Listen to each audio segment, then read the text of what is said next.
Hey, it's Rocky here again, and in this video I wanted to show you some important time cycles that point to the fact that we may have hit a panic final low in this correction, at least a short-term low on Friday afternoon's trading in Australia. This is the Australian ASX200 cash index, and I want to take you through some of the time cycles in this over the last year or so and show you what's been happening. Here you'll see this is Monday the 13th of October. You can see up the top of the screen there it says the 13th of October. We had a significant low there. Then 60 days later we came to the 16th of December, so at 60 degrees. There's days and degrees, and if you know anything about Gann you'll understand there's a slight difference between degrees and days because there's 365 days in the year and 360 degrees. Within a day or two either side is very close. So we had the 16th of December was a slightly higher low there. Then we rallied up and we came back down to the 16th of January. So there's a 30-day cycle there, and after that, as you can see, it just powered higher. And then we came into this big topping formation here. Then we started this grinding sell-off lower up here, double top, triple top in a downtrending market, and then we had the big panic sell-off down here into our low, which was the 24th of August. And that gave us an exceptional buying opportunity for a lot of shares. Unfortunately, it was short-lived. The US market rallied a lot more than the Australian market, and some Australian stocks did very well. But the market itself didn't really go very far. It's just been grinding sideways across here for the last couple of months. Now you can see here the high was the 23rd of October. The low was the 24th of August. So there's 60 days in that low to high cycle there, and then we came down here, we rallied up, we came down virtually exactly 100% of this previous range down here. Now this low was the 16th of November, this was the 14th of December, and this panic low here was the 15th of January. So that's exactly 30 degrees apart. Okay, now over here we had this first higher low on the 16th of January, which gave us the launch pad for a massive rally up here. Now we've got this panic sell-off low here exactly a year later. We've got this 30-degree rhythmic time cycle coming into this low. And these time turning points work the best when the market moves into them with momentum. If it's just dribbling around, quite often they'll kind of work, but they won't work really well. When you have a panic sell-off like this that's come down, it's taken out this old low, so there would have been a lot of stops below this low here. The low here was 47.81. Last night in the overnight trading we came to 47.55, so there's going to be a lot of stops building up below this low, people who are long, and they're going to panic to get out now.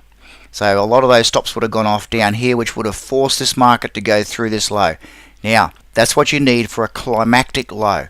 There's a true saying that fast moves come from false breaks. So when the market has a false break here, if that's what this is, if this is a false break, we can expect a powerful rally to come out of this low here. That's 30 degrees from here, it's 30 degrees from here, and it's exactly a year from here, and it's a year and 1 month from there, and it's a year and 3 months from there. This middle of the month low in the ASX200 has been working for years and years and years, and it looks like it could be going to work here again. That's why I'm thinking that this panic low here could be the climactic low we need to give us a solid low for a good rally. Of course I could be wrong, it could just fall straight through and we could continue lower. But I'm going to be looking for a place to buy this on Monday as soon as it starts making higher highs and higher lows on a shorter term chart, probably a quarter hour chart. I'll be looking to buy this, expecting this to be a low that will go at least this far, from there to there, or from there to there, or possibly even more. Some of the other factors that make me think that this is probably a significant low here is if this is a 5-wave sequence, and it's a very messy one, but there are 5 waves down here. We've got one wave up there, panic, which looks like a wave 3 down here. Had this long complex correction up to here, then we had this overlapping 5th wave down. If this is a wave 1, 2, 3 with a panic, which is what wave 3s look like, wave 4, wave 5 down, if we take the length of wave 1 from here to here and we project it from here, that takes us down to exactly this low. Plus it's a double bottom with a false break of the wave 3 low. So it has met the wave 5 criteria by being 100% of wave 1 and by just taking out the wave 3 low. So on that basis, this could be a completed Elliott wave pattern. It's a messy one, but it could be. On this chart, I've taken the range of wave 1 from there to there and projected it to the top of wave 2, and we went down here to 1.382, which is a good place for a wave 3 to finish. So it fell straight through 100% of this range, and it went to 1.382 before it recovered. And in this chart, I've zoomed in on the last few waves of this rundown. This looks like the top of a wave 4 here.